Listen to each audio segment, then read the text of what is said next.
ఏకలవ్య భవనాన్ని త్వరితగతిన పూర్తి చేయాలని జాగృతి అధ్యక్షురాలు ఎమ్మెల్సీ కల్వకుంట్ల కవిత కాంగ్రెస్ ప్రభుత్వాన్ని డిమాండ్ చేశారు. ఏకలవ్య కార్పొరేషన్ ఏర్పాటు చేసి ఆదివాసులను ఆదుకోవాలని ఆమె సూచించారు. చేవెళ్ల డిక్లరేషన్లో ఇచ్చిన హామీ ప్రకారం 500 కోట్లు కేటాయించాలని డిమాండ్ చేశారు.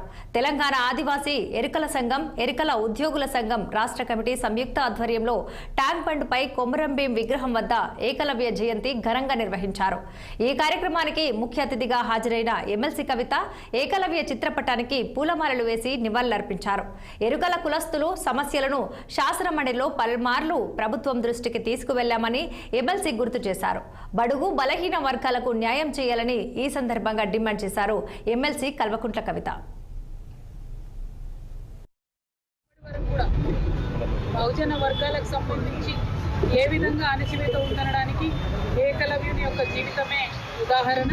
మరి ఆనాడు గురుభక్తితో ఉండి కేవలం ఒక వ్యక్తే తన గురువుని నమ్మినా సరే ఆ వ్యక్తి కూడా తనను తీసుకొని పోకపోయినా కూడా చరిత్రలో నిలబడిపోయేటటువంటి త్యాగాన్ని చేసినటువంటి ఏకలవ్యుడు నిజంగా మనందరూ కూడా ఒక రకంగా ఆరాధ్య దైవం అవ్వాలి, స్ఫూర్తి ప్రదాత అవ్వాలి.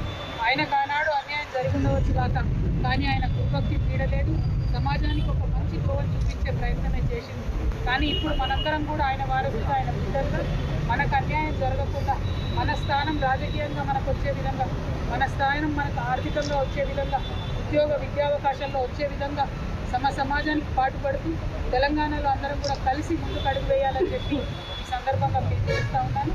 దానికోసం నా వంతు ప్రయత్నంగా నేను మీ అందరినీ కలుపుకొని పోయి అనేక ఉద్యమాల్లో మనం ఇవాళ పాల్పంచుకుంటూ ఉన్నాము. ఇప్పటి వరకు కూడా బహుజన వర్గాలకు సంబంధించి